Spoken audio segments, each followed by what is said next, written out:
Welcome to Work from the Inside Out, a podcast that highlights real-life stories, practical strategies, and best practices for transitioning your career from unhappiness and dissatisfaction to fulfillment, meaning, and joy. Now here is your host, career and executive coach, Tammy Guler-Loeb.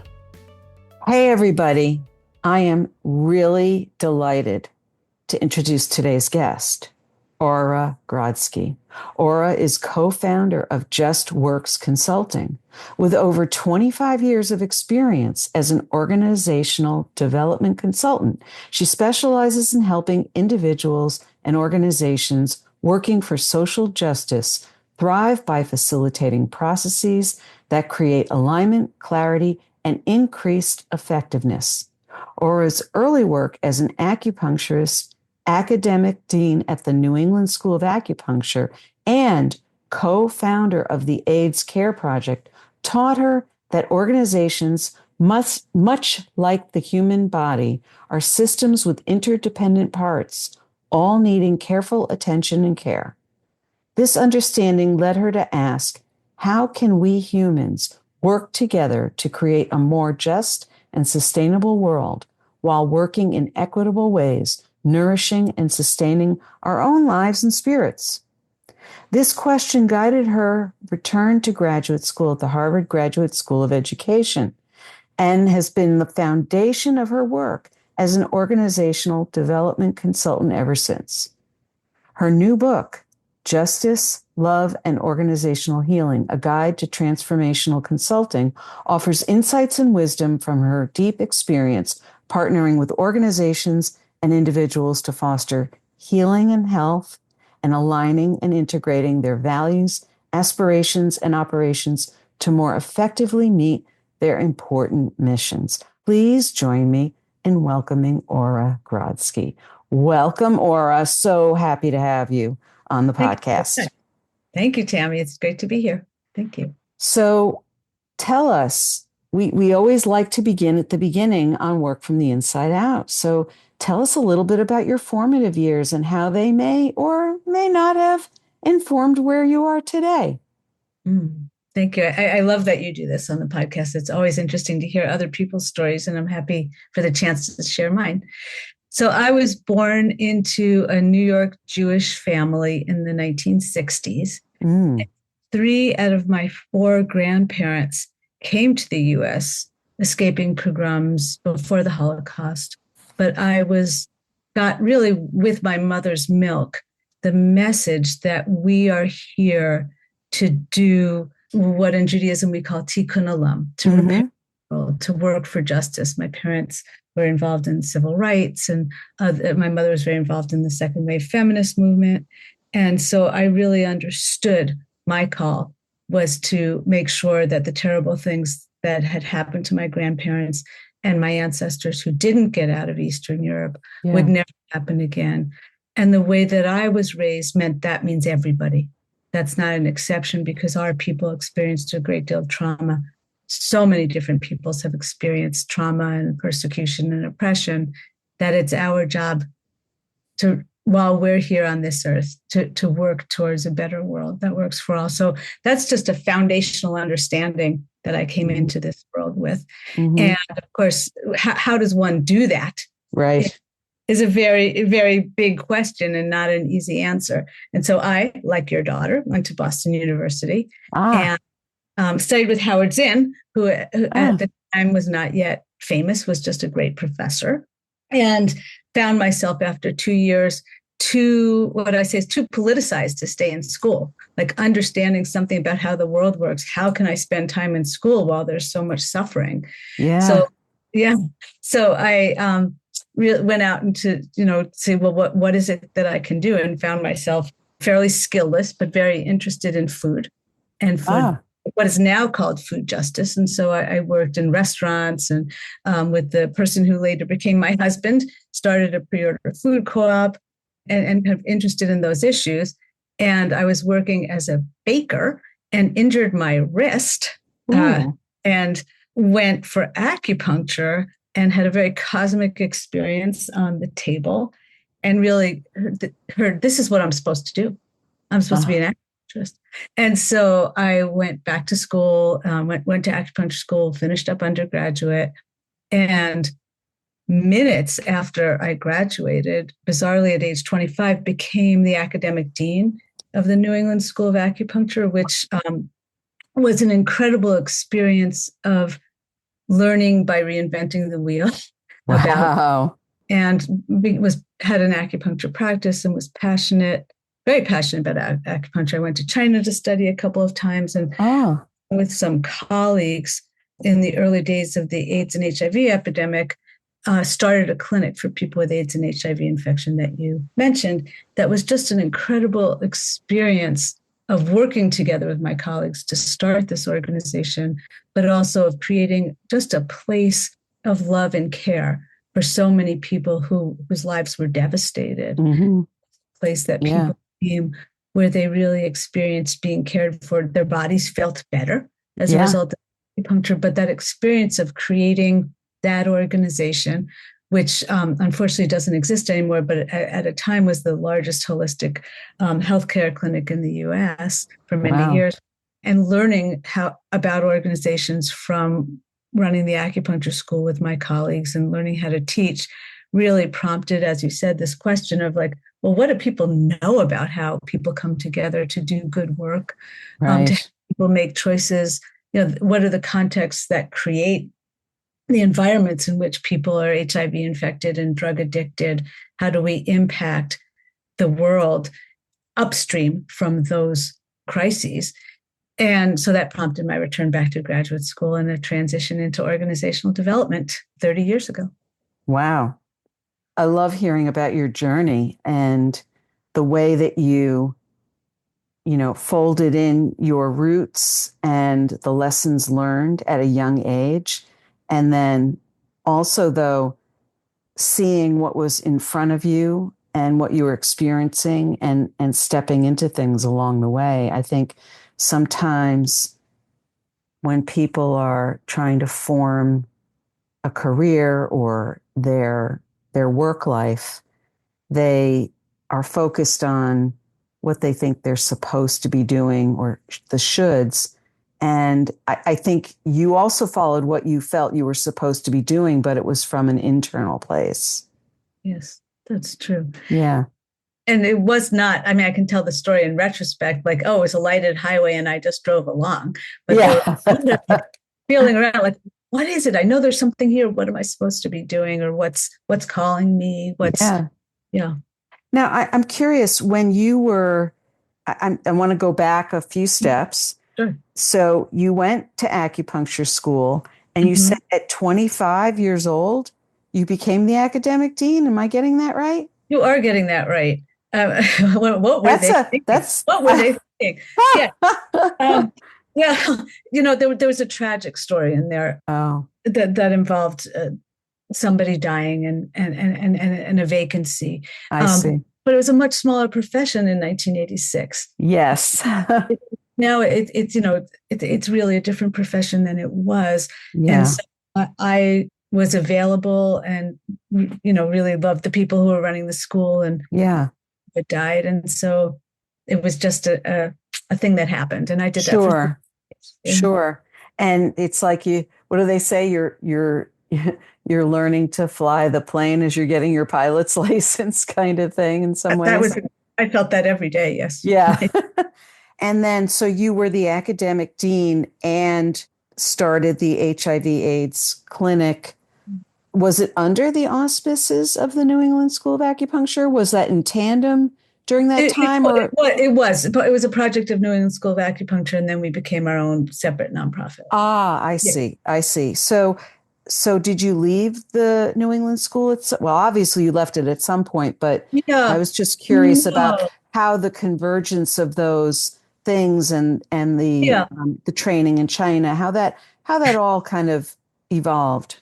Well, I have to tell you, Tammy, I think about it now and I think I can't imagine how I possibly did all that at the same time.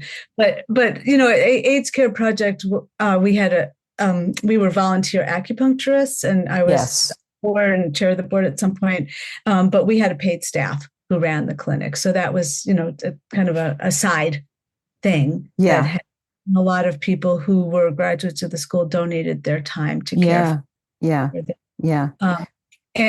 And then I had my own private practice, maybe 15 hours a week during that time. And I worked a lot, which I imagine now how that happened. Well, I didn't but have children.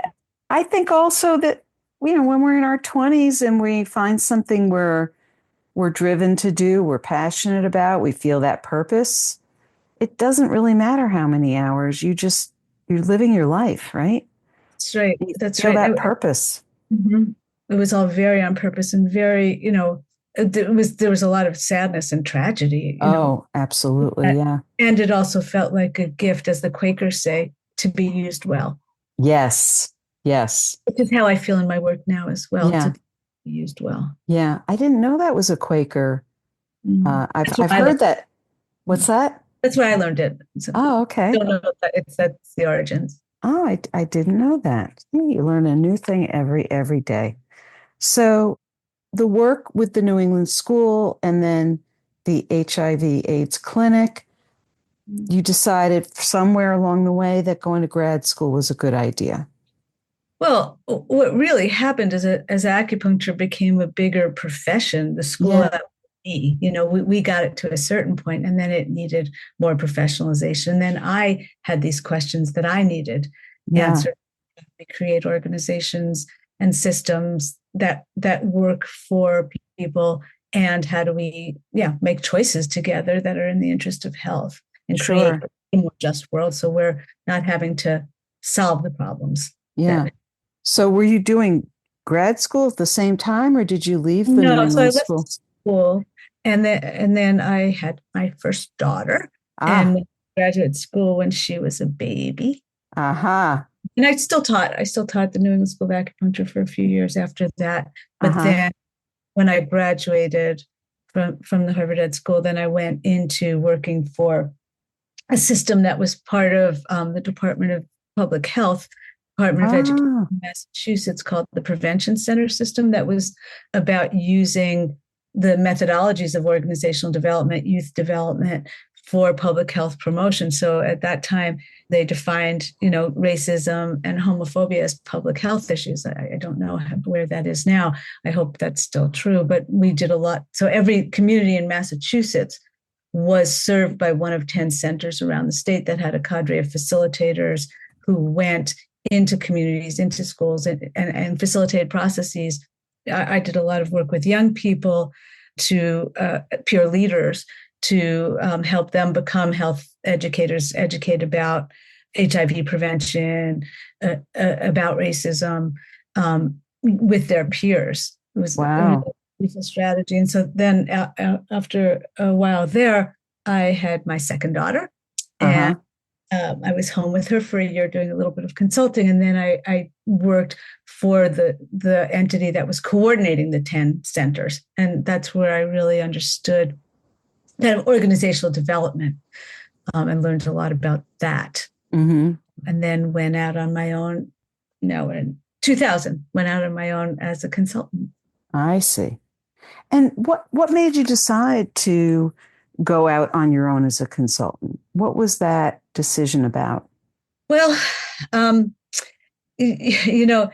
truth, I think maybe I write in the book, maybe I took it out, that I call myself like an accidental consultant. I didn't imagine, I'm someone who really has historically liked having some security, some routine. Oh, yeah. But my kids were young. My neighbor, who was like their adopted grandmother, moved to Tennessee, so I didn't have childcare, and so I thought, I'll leave this job and I'll just do some consulting and take care of my kids. And it really took. I just really found that the posture of coming in from the outside, holding sacred space for people to figure things out, to work together well. I just really loved that. Yeah. And so I took to it, and it took to me. And so here we are 25 years later. That's so interesting, the way that you kind of stepped into it almost from let's say from a point of feeling the necessity to do it. And then it literally sounds like very quickly morphed into a much deeper sense of real purpose, and not that it wasn't purposeful to begin with, but it sounds like it deepened very quickly in terms of you really loving it and finding your way into it rather than going back and being part of something much larger than yourself or joining an organization.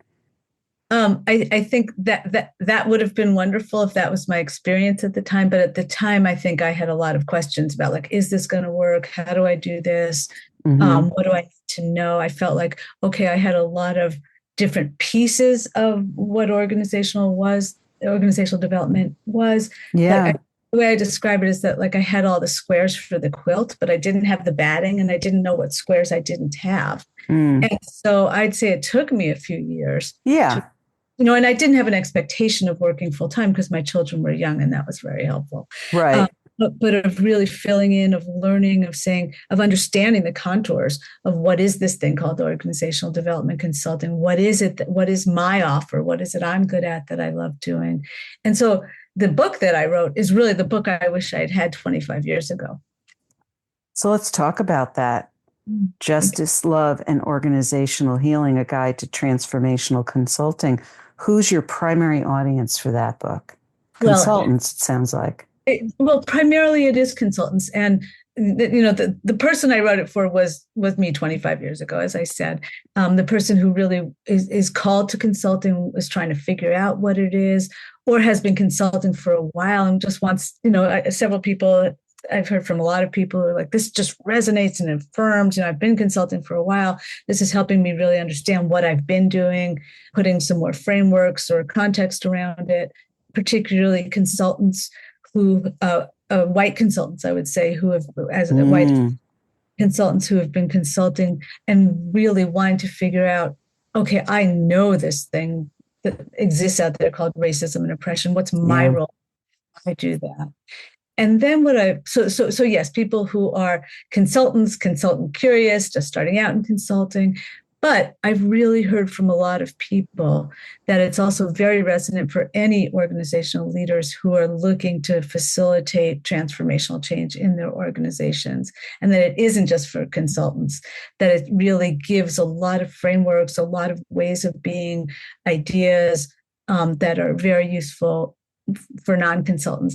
And even as I was writing it, my editor kept saying, this is not just for consultants. Let's write it for leaders. Let's write it for everybody. And I felt like, well, what I know is consulting. And I wanted to write from my experience, what I knew, and not just something theoretically I knew. Right. Because it had been a long time since I'd been an organizational leader. Right. That I really wanted it to feel like it's a conversation with somebody telling you what they've experienced. And that's what I think it is. Well, as you were talking about it a little earlier, I had that thought running through my head that I can only imagine that this book would be just as useful for organizational leaders who are looking to make changes. And I could imagine also that it might even be useful for them in making decisions about hiring consultants or working with consultants too. Yes, I think that's true. The people have said that and written reviews of it saying, like, this will help me to hire consultants in the future. I know now what I'm looking for. Yeah. And in terms of, working through transformational processes and making change and making things work better, I can imagine this could be useful for a lot of people and anyone in an organization, really. Yes.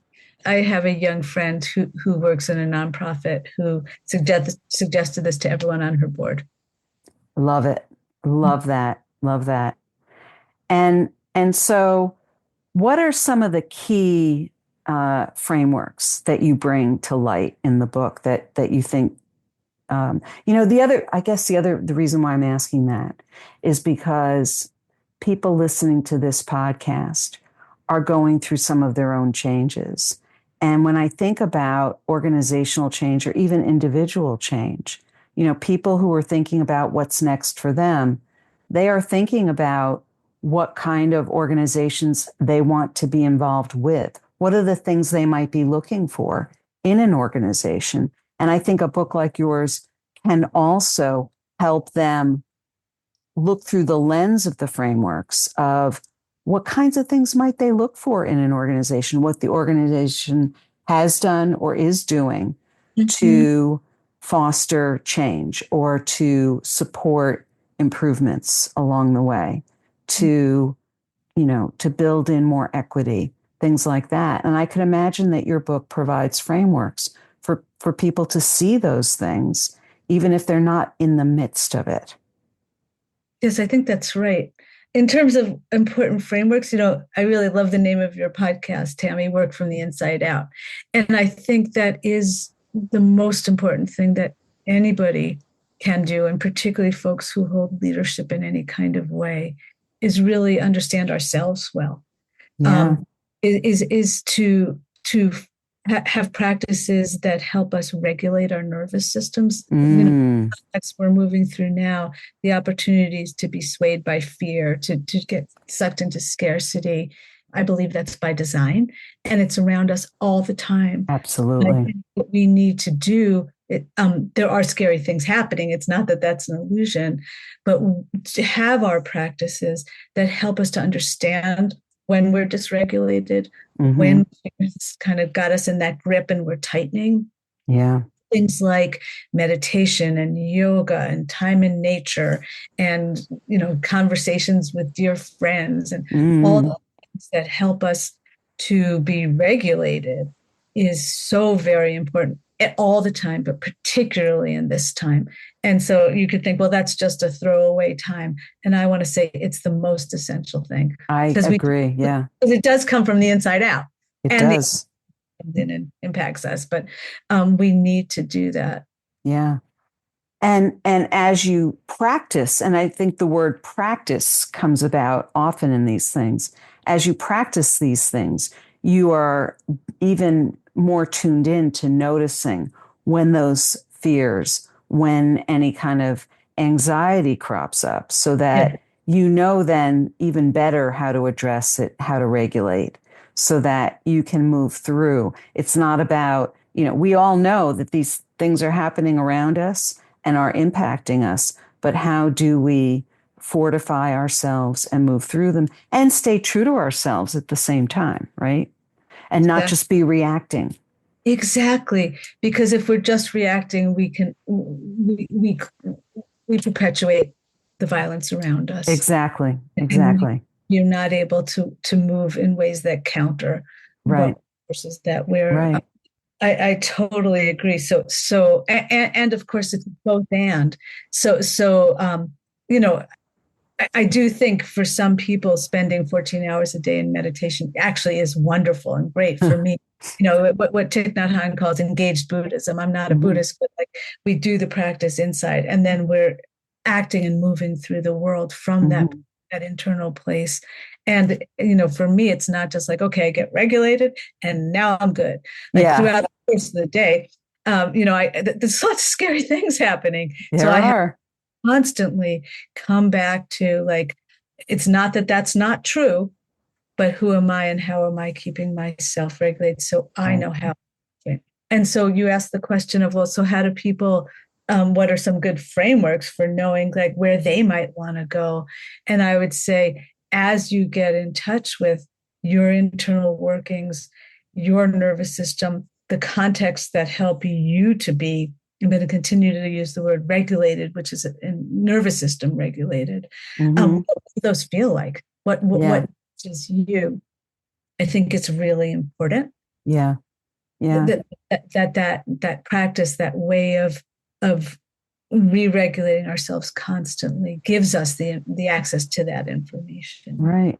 How does that play out at the organizational level? Are there ways in which you work with organizations to sort of broaden? Because I can imagine that at the individual level, and I'm wondering when you're working with an organization, how do you bring that about to at a, let's say, larger scale, so to speak? Yeah. Could I put that question off to the side and kind of finish up with the question of folks what are some frameworks for folks Oh, And then definitely. By all means, go for it. like, so I think it's also really important to clarify your values, like what do you stand for? What are you? What calls you? What's meaningful for you? That what's is there a values fit between the organization and you? What's your expectation Right. of what's going to happen inside of this organization? You can't expect to get all your needs met. I think that's a kind of a problem that's happened Yeah. in recent years, is people do expect their organization to be their movement home sometimes. Right. And can't always be that, but it can't be a clash. Your organization cannot be doing something that's against your values in the world, Right. because I do believe that will, first of all, make you sick, but I think Yes. it doesn't work.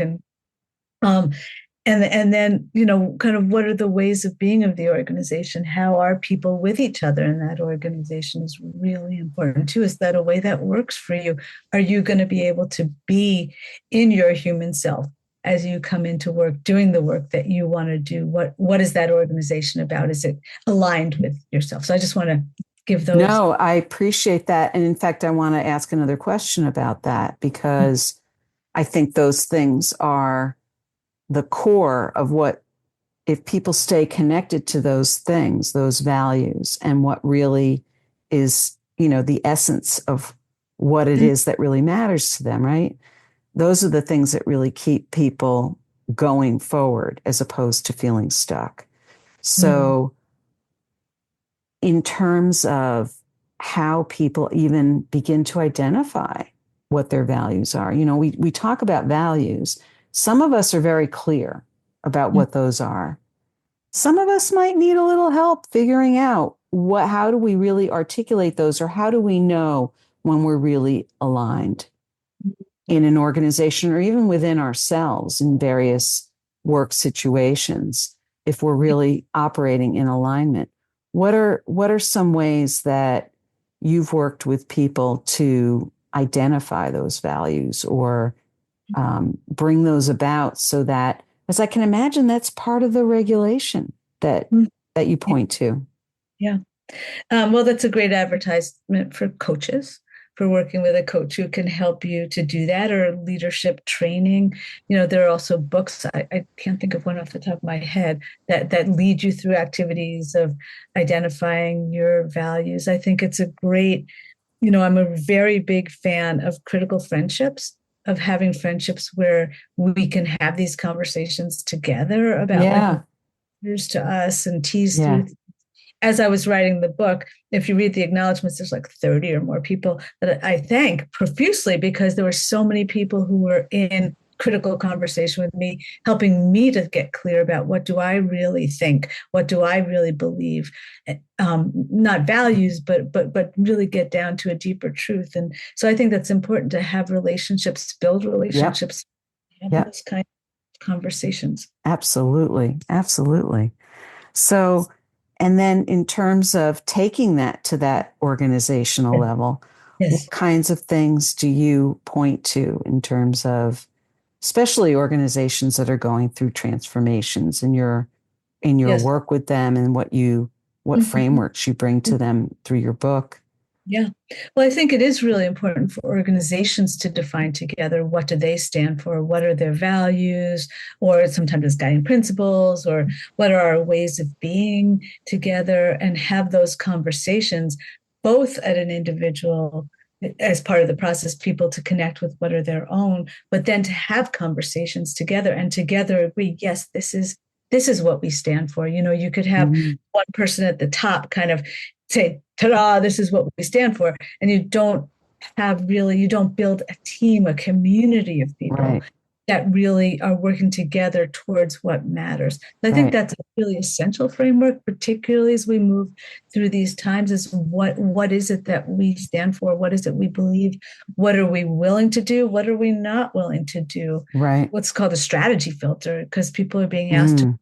make decisions in really quick time these days, to really have that grounding. It's like just a ballast that keeps you steady. Like, Oh, I oh, love that. filter, that's our Yeah. values. This is consistent with our values. Yeah. or, we will do this, we will not do that, so that Right. everyone knows what are the things, that how we're moving. And And sometimes getting clear, right, about I love that term strategy filter. I didn't make that up. That's David LaPiana. Yeah. It's okay. Yeah. It's the first time I've heard it, but I love the way you framed that because I think that can really help an organization going through a transformation and really trying to, I'm thinking about your book title too, Justice, Love, and Organizational Healing, and thinking about something like, just even the word filter, how we can have a way of checking in with ourselves as a team. Are we really staying true to the things that we have set out, not just to do, but how we really want to be as an Yes. organization? Because I think a lot of us get caught up in the doing, doing, doing. And we want to make sure that doing really is a reflection of, and I don't want to sound too woo woo here, but, I don't mean the being as in just, you know, uh, sitting still, but really what is really at the heart of what we're doing. Because there's sometimes many different ways to do something that really can support that value. I also wanted to ask you about the title, Justice, Love, the justice and love pieces of that. How did you come up with the title? I mean, I can see from your roots Yeah. the justice, the love part, I think, is something people don't Mm. always tie into Yes. organizations. And Yes. I'm curious how that came into your book title, and I'm intrigued. I want to go back to one thing you said, and then I'll come to the justice and love, Okay. which is, I think woo woo has been, I'm on a campaign for us to outgrow that, because I think it's a way that we've trivialized things that are emotional. Hmm. And so I think we need to not be afraid of things Yeah. that they touch a tender part. Yeah. I just want to say that. Yeah. Yeah. Um, Yeah. yeah. But I had, back to the book title, I had, Yeah. as many people do when they write books, I probably had 50 book titles. And, so, at one point the title was Peeling the Infinite Onion. And I loved that. And people were like, Yeah. no, that is not good. So fortunately, people gave me good feedback, and it's like, well, what should it be? What is it? And in conversation with some dear friends, they were like, well, what is the book actually about? What's it about? And I was like, it's about justice, love, and organizational healing, and it just came out. And of Ah. course, justice and love. The Dr. Martin Luther King had the quote that I'm going to paraphrase, which is that, like, love without justice is anemic, and justice without, Mm. you can look up, Ah. quote is actually much better than that, but that's basically what he says. Is Ah. we're just, fighting for justice, we're losing, we're recreating oppression without love. And love is so central to have, and I'm not talking about romantic love, I'm talking about Yeah. love as a force for Yes. how we hold each other as human and how we hold our planet. And so many people, I wrote about this in the book, have been doing and are doing such beautiful writing, speaking, thinking about love. Certainly Bell Hooks, Valerie Kaur, these, to name just a few. Mm-hmm. Or started the Revolutionary Love Project, of course, Bell Hooks book all about love. There's just so much that we can read and know, and not be afraid of Right. something that might be trivialized by forces that don't want us to be self-connected and connected. Right. Oh, I appreciate that very much. And I think also to not put love into, one avenue. Mhm. It is pervasive, and it has to think of it the way I love the way you just described. I love the way you just described it.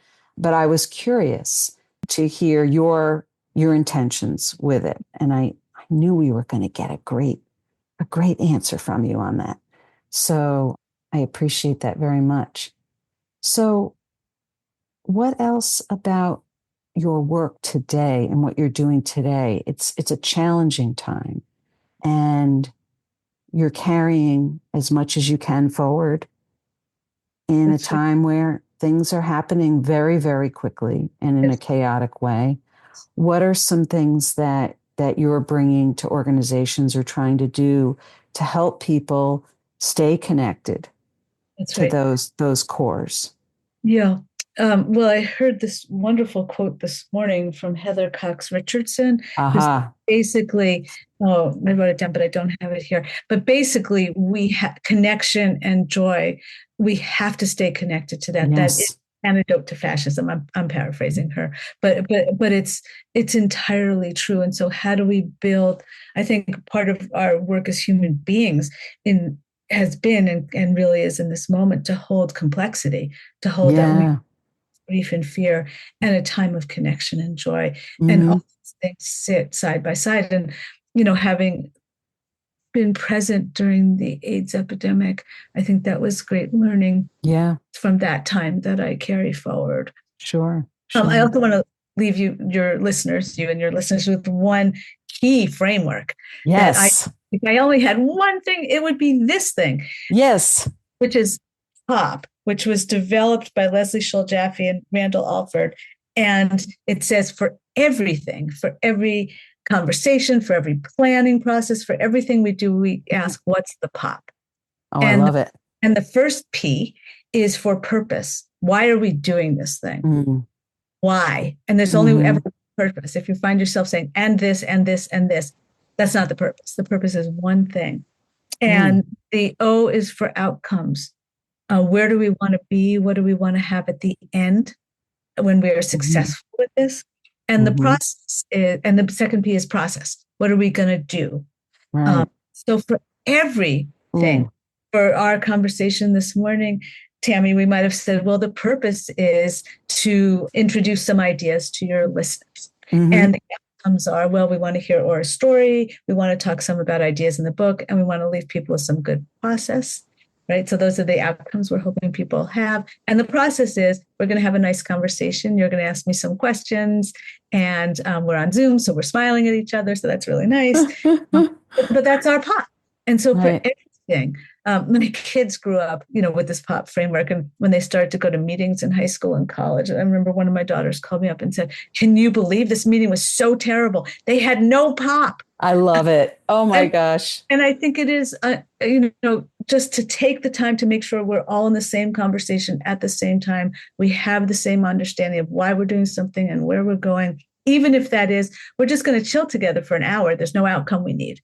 That's fine. But we both have the expectation. But also that we have the same expectation or clarity around, are we trying to come up with an outcome, or are we just trying to throw ideas around for now and let them marinate?